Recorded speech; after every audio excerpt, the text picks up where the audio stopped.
My name is Kayaga Vanessa Mtevi. I'm a youth in Mbale district, and some of the barriers to access of HIV related services among the adolescents are, I'll start with discrimination. Many youths or many adolescents in their communities are discriminated. Most of the albinos, those with disabilities, many of them are discriminated, and this makes them lose self-esteem. And when they lose self-esteem, it makes them it makes it very hard for them to confront a medical worker to ask for anything like condoms, because they feel like they won't be worked upon. And the other thing is the poor health services in the health centers. An adolescent may go to a health facility. They may get that courage and go to the health facility, maybe to get those services. But when they reach there, in some health centers, there are no tablets, there are no things like tablets, there are no condoms, so they can't really access them. And when they go back home, of course, they'll go live with anyone and then contract HIV. And the other thing is that lack of awareness. Fine, these adolescents will get these services, but they don't know how to use them. I very well know that even new people who are seeing me, some of you don't know how to use condoms. You don't know the proper usage of condoms. You don't know how to the steps taken to use a condom. You don't know how to use the testing kits. For example, you may get a testing kit. Fine, you've gotten it and you've tested, but you don't know how to read the results. So it makes it hard for you to get to know that your partner is either positive or negative. So it is easy for you to contract HIV in such a scenario. Another issue is about the inferiority complex. You know, as adolescents, we feel like, okay, sometimes we lose the confidence that we really need to open up to the professionals. I may get I may be contracted, but I fear to go and open up to the health worker. So it suppresses me and creates depression in me. You get? And the other thing is that some parents don't bring about that kind of connection with their children. So it is really hard for the children to come and open up to the parent. Yet they really need this service, and they really can't go to the health worker and report themselves. So it makes it puts their health in danger, because they really won't access anything because they can't open up to anyone. Of what value? This workshop has really helped me a lot. It has created awareness. Me as a person, I've got to know the rights as an adolescent, my rights to receiving these medical services.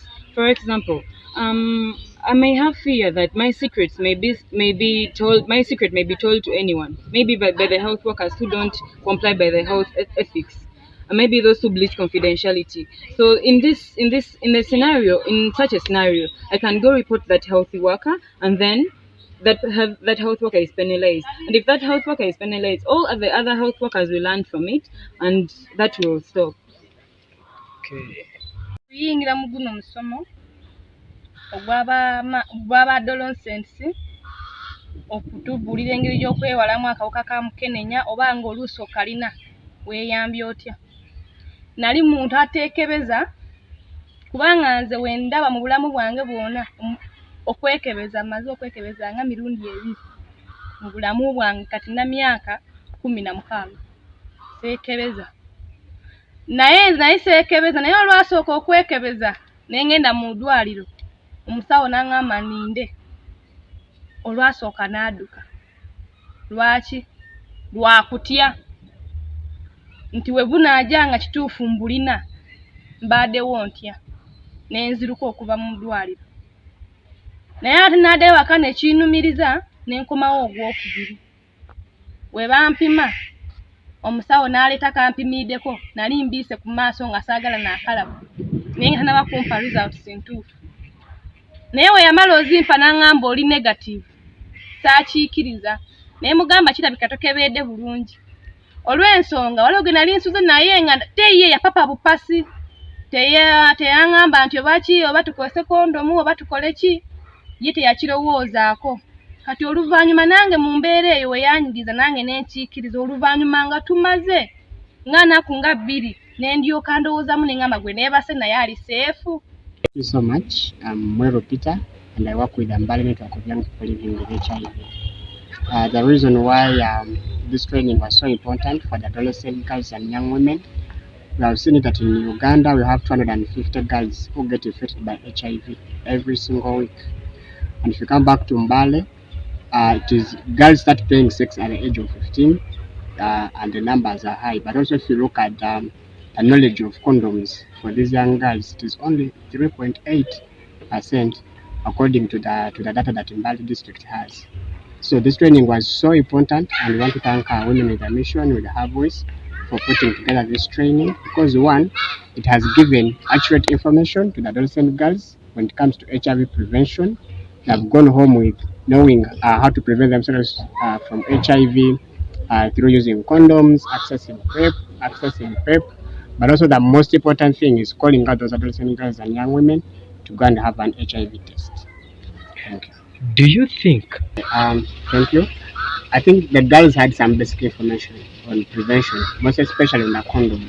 For them, they knew only one method of using a condom, but also they never knew that they're supposed to use it consistently and more often. So they never knew things like PrEP, They never had that information. But we're very grateful that today they have gone home with this information, and are going to they are going to ensure the uptake and utilize these services. Thank you so much.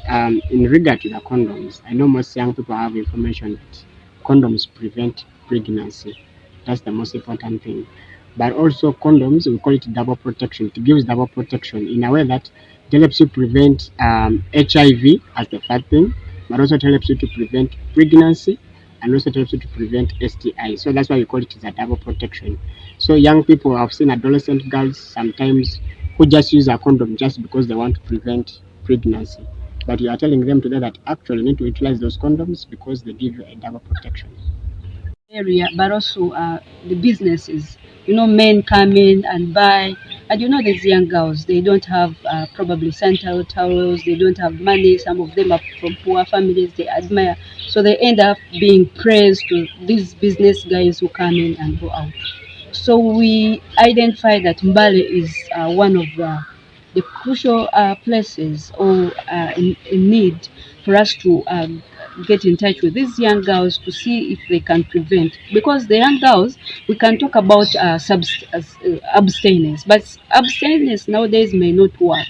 So we know that that age is sexually active. So as Women with a Mission, we identify that it's very good for us to start talking about how these adolescent girls and young women can prevent themselves from acquiring HIV than talking about abstinence because of the nature of our area as Mbale.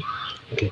And also, as we realize also that it has been the circumcision period where girls and young men go and do the ceremonies, they go and dance, so they move very many long distances and sleep sometimes there. So it is also the season that we talk about how we can prevent new infections among adolescent girls and young women.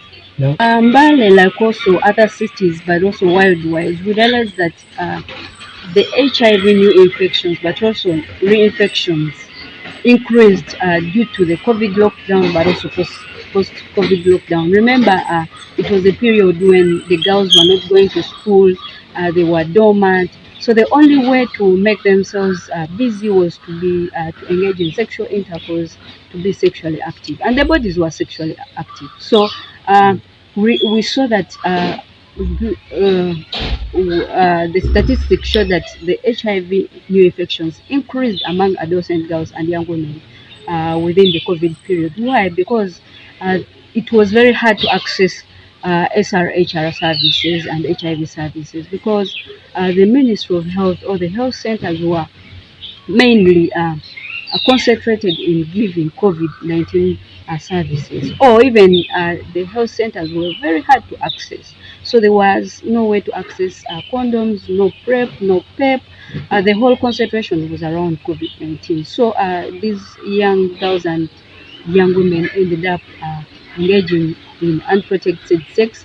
Even when it was unprotected, they would realize the risk. They would not actually access a PrEP or even PEP before they would engage in sex. So that also increased the new infections among adults and girls, because the concentration by Ministry of Health, by organizations, by the health centers themselves, but also the distance and the lockdown of no moving from one place to another. We had to get permits from the RDC.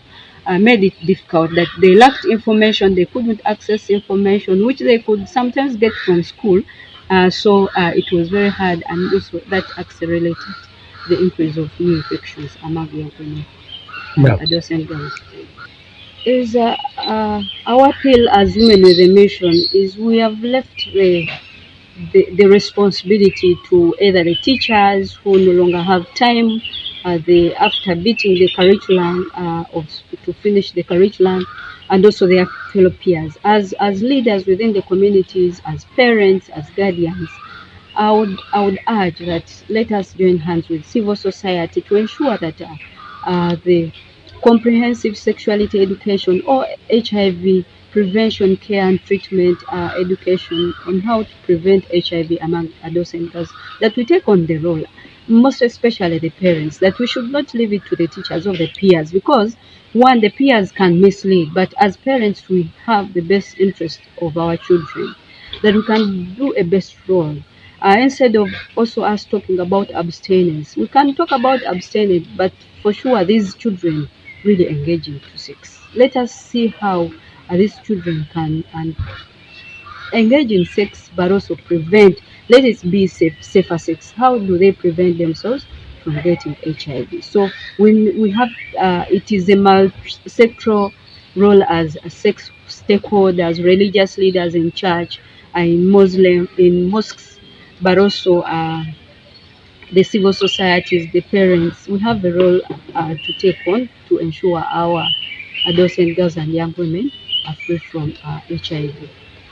I told I come and tell you my problem, it is a secret to me. I want it to be between me and you. And then you tell it to the whole hospital, I'll feel bad and I'll feel out of place in that area.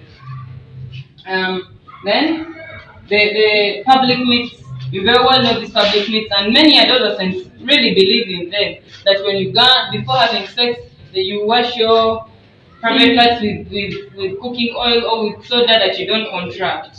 You very well know that these things are there in the community and people really follow them. So these things are a very big limitation to adolescents or anyone ignorant to receiving the services that they really need. Because if I feel like Coca-Cola will work for me, why would I come for a condom? You get? Are you getting? Yes. Then forward to the hard to reach areas like the hilly areas and the mountainous areas. You all know that these areas they're very risky and it is hard to construct roads there. So ambulances rarely. Okay, like it is very hard for ambulances to reach there. You know, rocks fall, there are no roads, they're very slippery. So even these workers fear to go there, and that also makes it hard to like it is hard to find a health facility. Okay, I also bring in this point to explain it in the same way. Like inadequate health facilities in some areas, it is also like the health facilities, it is hard to find a health facility in many areas because, first and foremost, there are very few people who live in such areas, and it is hard to access them, the roads and all that. So this is also a limitation to receiving these services.